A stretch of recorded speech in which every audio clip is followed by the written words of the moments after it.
Hello, my name is Jen, and welcome to The Cup and the Pen.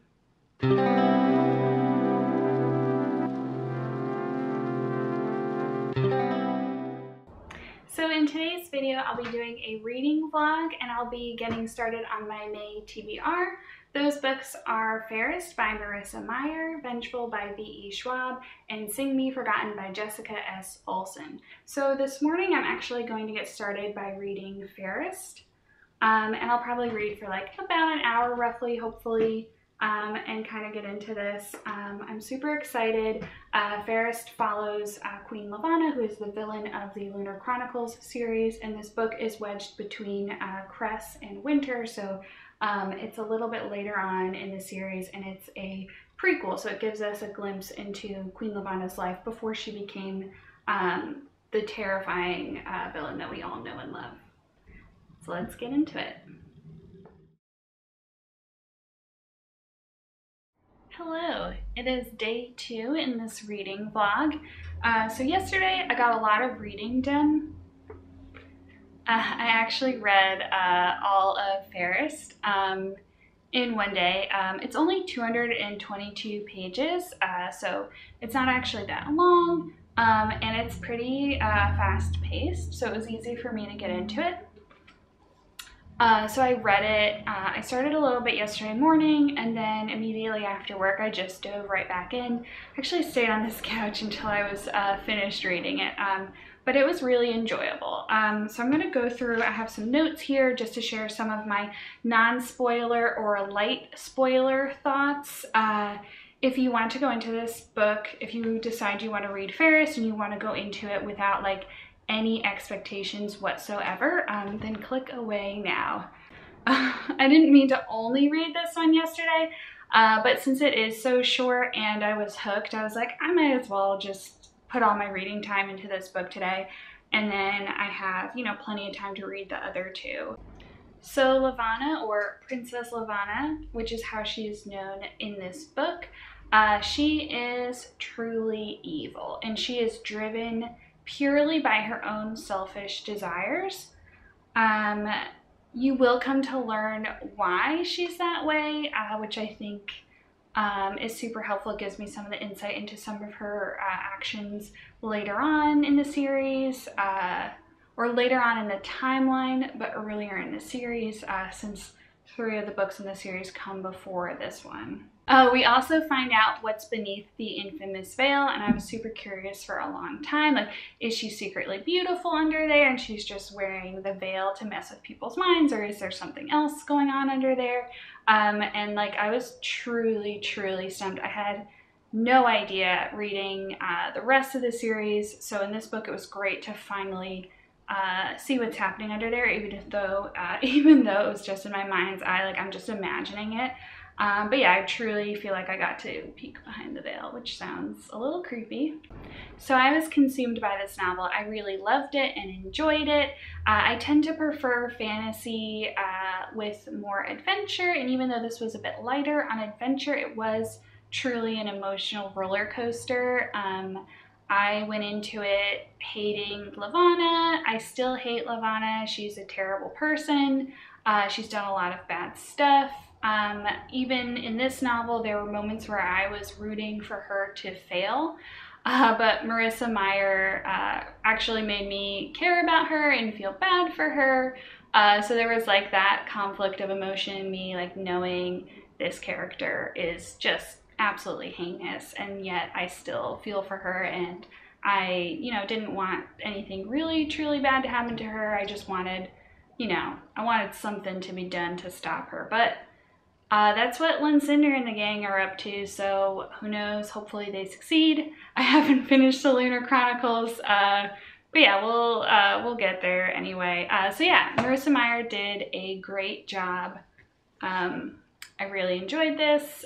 If you are reading the Lunar Chronicles, definitely don't skip this one. Yeah, it was really good. So the next book I'm going to read a little bit of now is Vengeful by V.E. Schwab. So I'm gonna finally jump into this one. It's quite long. It's definitely longer than Fairest. So yeah, we'll see how this goes. We'll do some reading on my comfy couch, and then I think I will also go to the park a little bit. It is slightly cooler today.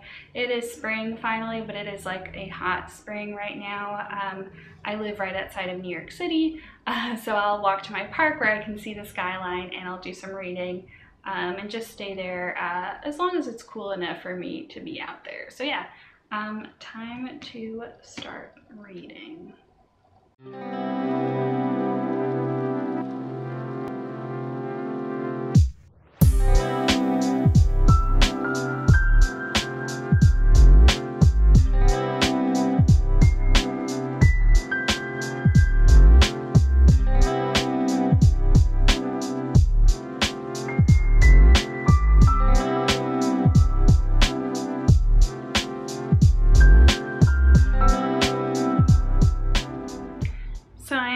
From the park. I read about 4 chapters in the park. It was really nice.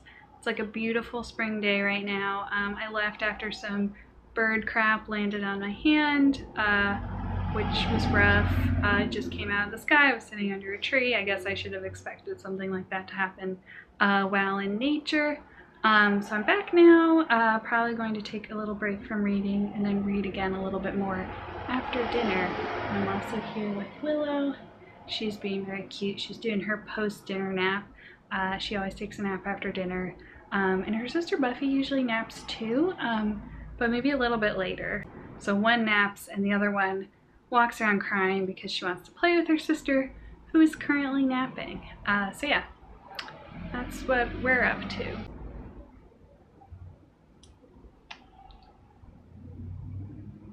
So today is day 3 of this reading vlog. I've been reading a lot of Vengeful.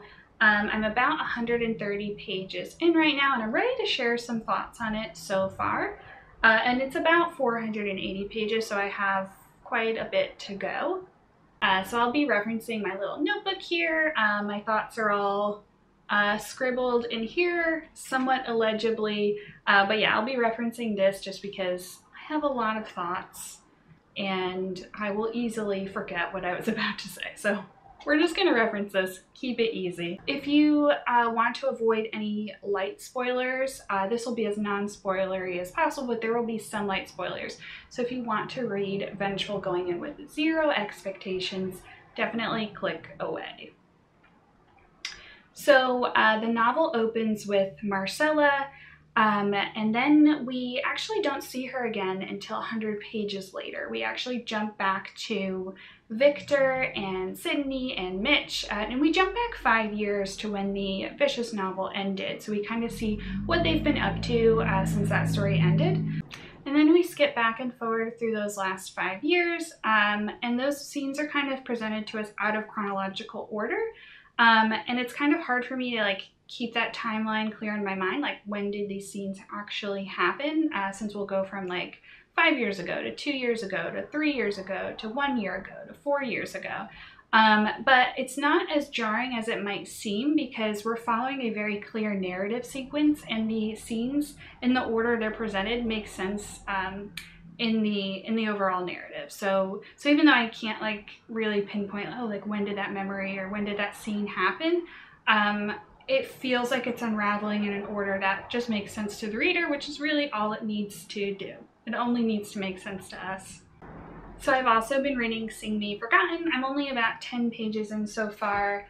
It starts with a lot of backstory up front, and it's written in first person, so we're following the main character Isda. We're inside of her head. She's kind of thinking about what led her to this life. She's kind of showing us this is the average day in my life, and this is what led me here. And it's kind of a lot of telling rather than showing. And I really prefer novels to unfold with showing versus telling. I want to see moments that help me piece together that character's backstory or history. And then there's also, as we get a couple pages in, she basically tells the reader, this is what I want, and this is what's preventing me from getting it. So it's only a couple pages to get through, and then you're in it, and it's enjoyable. And it's, we're kind of seeing things unfold rather than being told about what's unfolded before and what's currently unfolding.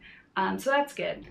So the writing is very descriptive. It's a little bit flowery. The sentences kind of tend to run a bit longer, but there is a consistency to them and a rhythm, and the language kind of pulls you into a dreamlike state, and I think it lends itself to the novel. It is supposed to be sort of a reimagining of the Phantom of the Opera, and I think this sort of like dreamlike quality to it is a huge benefit.